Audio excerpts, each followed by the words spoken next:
See, she have a special hand for the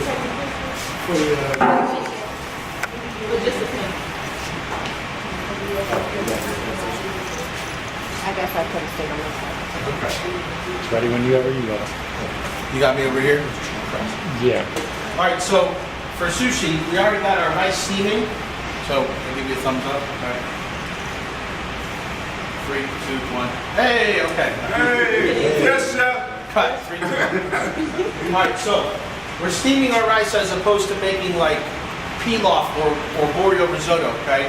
Where you actually cook the rice first, a little bit of oil, then add your liquid, kind of like Uncle Ben style. So we want to make sure that we add just enough rice, just enough water to rice ratio so that it steams and it cooks it and dries it out. We don't want to make it mushy, all right, or like mashed potato, or it has to be very soggy, especially when we put it on our nori. Okay, so that's why I'm keeping the lid on it, steaming it. Okay. Once it's done, you're going to get a bowl and you're going to cool it. I'm going to show you that process once whoever got their rice done first. Okay. Now, sushi in Japanese does not mean raw fish. Okay, sushi in Japanese actually means soured rice. Okay, so it has nothing to do with any raw, something that you think is disgusting, like octopus or eel. It mainly has to do with the rice. All right. Good sushi chefs spend their whole entire life trying to master a recipe for how they want to cook their rice. So they're always trying to perfect it and sugar, salt, seasoning. Okay, so when you get your rice, you actually want to make sure that the kernels fall apart. So when you're going to cool it down, you're actually going to sort of fluff it and fold it rather than mash it. Okay. Now, because it's soured, we're going to actually use rice wine vinegar. All right. So this is already seasoned, but I've added it. It kind of cleans the rice so that it doesn't stay sticky and mushy. You still want that stickiness to it. That's why we didn't rinse it off too much. Then you add some seasonings. Okay. There's thousands of different seasonings that you can buy. You can buy seasonings that have bonito flake, which is dried fish, or shrimp. Mostly it's seaweed, so I have a couple types that I have. A ground up nori, which is pretty much the same thing as the nori sheets that we wrap it with. Right. I also have sesame seeds. All right. This one's called nori superfine, but a real seasoning is this one called furikake. Okay. This one's a simple furikake where it's just sesame seeds. What else is that? Seaweed, a little bit of salt, sugar, a little bit of soy protein. Okay. So it's just a mix that you add to your rice to give it some flavor. Okay. Once it's mixed with the seasoning, you want to spread it out in a thin layer and cool it down. Okay. So we'll go through that process later when the rice is ready. All right. So once your rice is done and cool, you're ready to roll. That's what I'll show you right now. Right? We always want to make sure our flames are low and the rice is cooking nice and evenly and slow. Okay. Now, ingredients can be cut into strips or sticks so that you have a piece in every single roll that you cut. Okay? So it has to be evenly distributed throughout the whole sushi. All right? Now, some other things you can do as far as cooked food is you'll do tempura. So we're going to do a little tempura today. All right, so I have my batter already made, mixed up. Okay, it's going to look like a thick pancake batter. Okay, and we're using a tempura batter mix, which is equal parts cup per cup of water to mix. Okay, if you want to make it a little bit thicker, you can. I like it a little bit thicker so it gets a nice thick batter on it. All right, now how is this different from other batters? Tempura batter needs to be very light, almost effervescent. So what they put in there is baking soda. Okay? If you wanted to make tempura batter on your own, you could use all-purpose flour. I usually throw an egg in there, maybe some salt and sugar, and then club soda. Ginger ale works. It gives a little sweetness and a ginger flavor. But you don't want to whisk it. So actually, you see the bubbles in here? That's coming from the baking soda. So it needs to be nice and light. All right. You can tempura fry anything you want. You can tempura fry the crab sticks that we have today. This is imitation crab. This is not a skin. This is actually plastic. So remove this. Right? People have made rolls with the plastic still on it. Don't do that. Right? All right.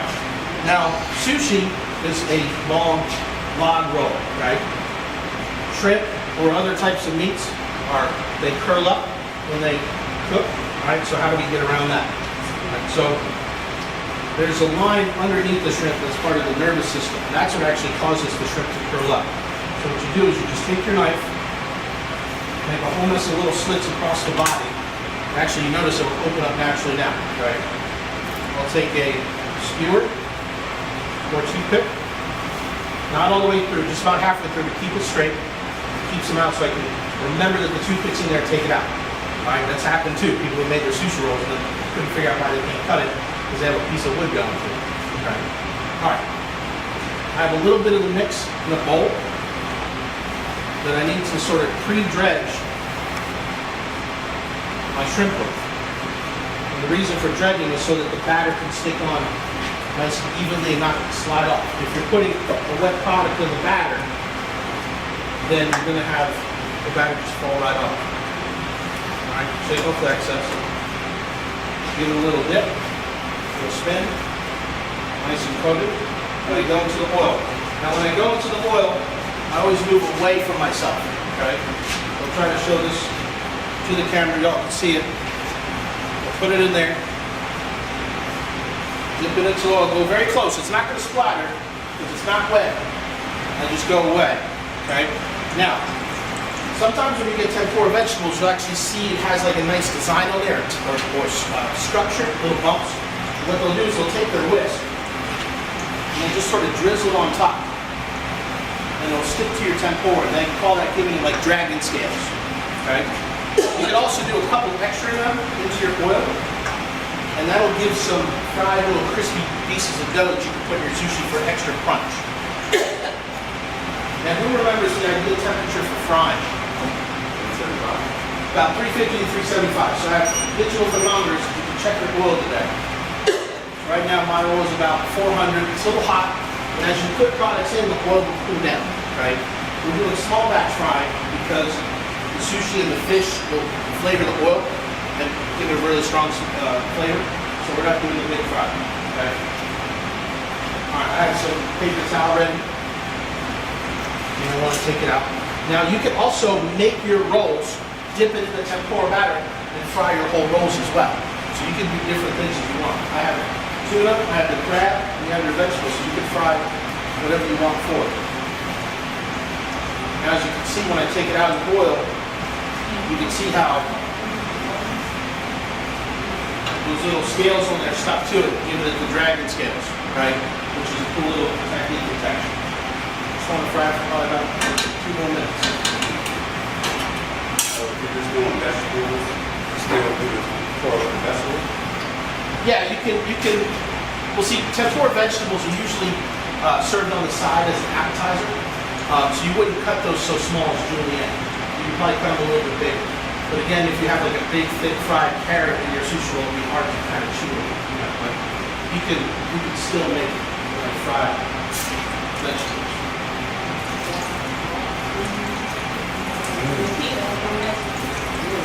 All right. So what, if you're not a seafood eater, what are your other alternatives besides vegetables?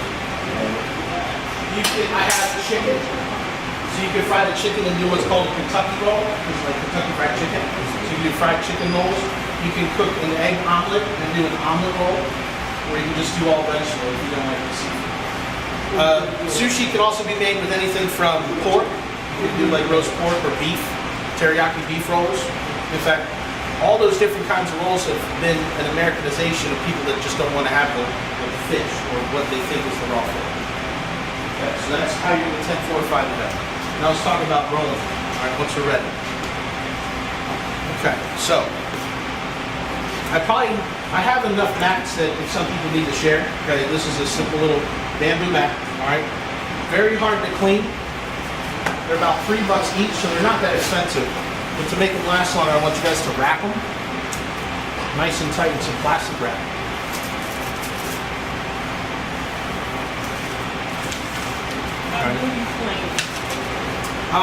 If you were to wash them, you would probably throw it on top of an oven or a hot surface to dry it. Because any type of bamboo, even like the Chinese bamboo steamers, after you use them, you want to make sure you dry them really well because the water will absorb into the wood and become really moldy. Right. So So most restaurants, you'll see them wrapping it just like this, and then maybe spray like a sanitizer spray on it, let it dry, air dry. It all depends on what kind of wood you're using, how porous it is. But for wood cutting boards, you would actually have to need a regimen of usually like salt or salt water. And you really like just, actually some places will just store their cutting boards with a good layer of salt on the top so that it dries it out and the bacteria can't grow. Okay. Doing salt on these, you have salt everywhere. So it's better, you can see a lot of restaurants just wrapping them up. And if one gets messed up or a food bar, you just throw it away and buy a new one. But if you did wash it, just regular stuff. If you want to wash it in soap and water, just get it dry really well, but then wrap it, because then you might have that soap flavor coming out through the straining of the wood, right? All right, good to go. Okay, I'm going to show you pretty much the two standard rolls, which is a standard roll with the rice on the inside, and then an inside out with the rice on the outside, right? All right, so to that end, I have my cold rice, it's already seasoned. We're keeping an eye on our rice too, right? Everybody's doing well so far. We don't see big wafts of steam though, so it's okay. We'll just leave them alone. All right, I'm gonna get some gloves. I have my measles gloves already.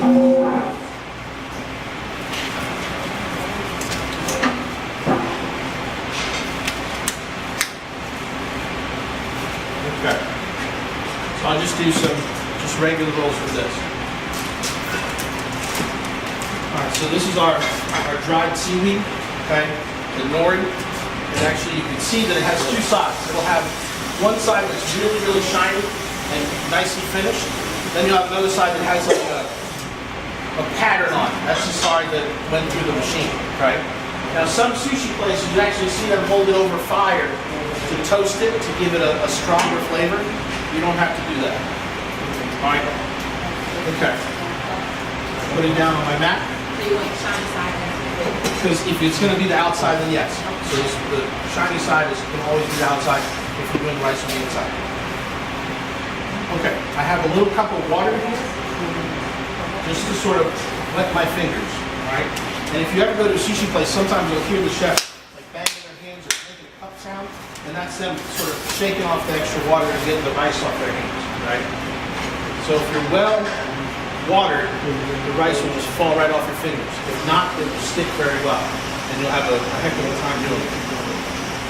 Keep that in mind, because when you're putting your rice on your paper, when you're too wet, the first thing you can tell is that your nori will get really soggy, and you're just way too wet. Right? So you want to have just enough water to keep your fingers clean. All right. When spreading the rice out, I'll show you two examples.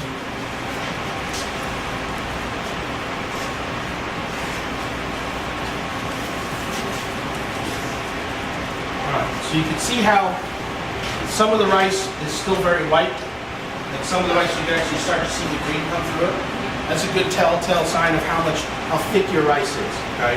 You really want to push it down and move around so you can see the nori through it. So you want that light little hint of green on your sushi. Now you can get some rolls that have a lot of rice in them. They'll just be a lot thicker and very filling. It's got a lot of starch in it, right? Another student in the other class asked me about, well, can you do rice on both sides of the nori? You can, but again, the whole point of sushi and the sushi culture and diet is that they like smaller portions, lighter food. So they're not trying to carbo load like Americans. So again, So you gotta get your hand in the water. I dip my hand in the water so that I can push the rice around and it's not sticking to my gloves, right? Spreading it out nice and thin and all the way to the edge. Remember, when you make a sushi roll, you want to have nice even pieces and cuts. So you want to use the entire surface. Right? You can clean up your edges later. Get it off. Now, if I was keeping the rice on the inside, I could leave it just like that. If I wanted to do the rice on the outside, at this point I could just lift it up and flip it over. Okay? Simple as that. Alright, so a regular roll. Visually, you want to look at it as 3 pieces or in thirds, okay? So if I put a stick here, you can see, think of like the French flag, okay? 1/3, 2/3, 3/3, okay? That's important because we're gonna put all our product on the third line closest to us. Not in the middle, on the third line closest to us, right? All right, so let's do a standard, my wife's favorite roll, which is a Philadelphia roll with crab, not salmon. We both hate salmon, so we ordered the crab stick instead, right? So Philadelphia roll is nothing more than a roll with cream cheese in it. So crab and some cream cheese, and notice I'm not putting it in the dead center, I'm putting it the third closest to me, right? I need some vegetables for some color. I'm being smart to evenly distribute them, so when I cut it, every piece looks nice and has an even amount of color. A little bit of green jalapeno. And again, it's not a point about overfilling, right? So you don't want to have a massive pile of food, right? A little bit of spice. Right? Simple enough. Okay, rolling now. You're going to use the mat like a conveyor belt. The first roll is like the wave crashing that you're going to surf. All right, so like a tsunami. So you're going to encapsulate your product so you can't see it anymore. Right? Gently just sort of crimp it down together. Right? Now as the mat, I'm closing it, I'm going to curl it back. That way the mat doesn't get rolled in the roll. From here on out, I'm just crimp it a little bit more so it's nice and firm. I'm also not squeezing the heck out of it because I can squeeze my product out. I'm just being firm but gentle. Roll that back, okay? And then the rest of the way I can just use the palm of my hand and just finish the curl with the mat. Okay? Now, once it's done, put it on the mat. If I just curl it with my hands like this, firm, I have a circle roll. If I lay it flat and create 2 right angles, I'll have a square roll. Okay? But I want to crimp it so that I don't have any gaps or cavities in the inside. Okay? Now, because the rice is sticky, just like on your hands, it can stick to metal too. So you want to wet your knife very well. You don't want to mess around with it. You want to cut it clean. Right? Set it up against each other like that.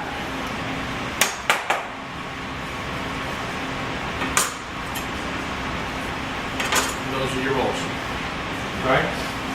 All right, so one more time. And I'll do this one with the inside out. All right, so my rice is dry now.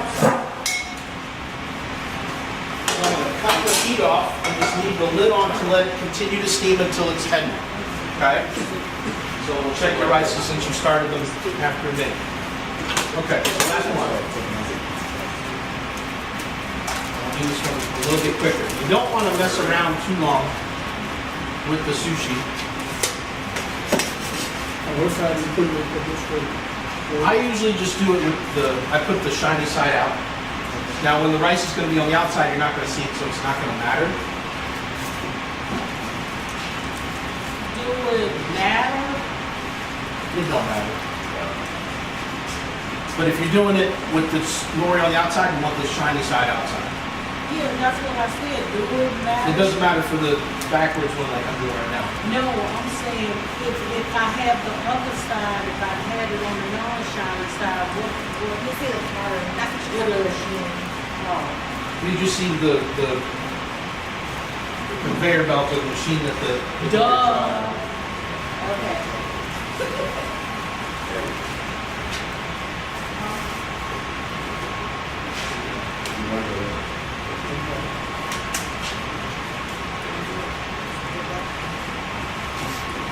Just enough water. Put your glove so it doesn't stick.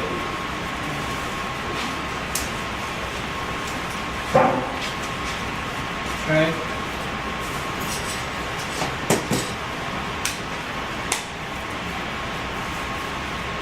Inside out, same concept. So Can you put more rice on that? can you put more? No, can you put more? In the same amount. Put everything right there on that line. Like Same third line. Third. Yep.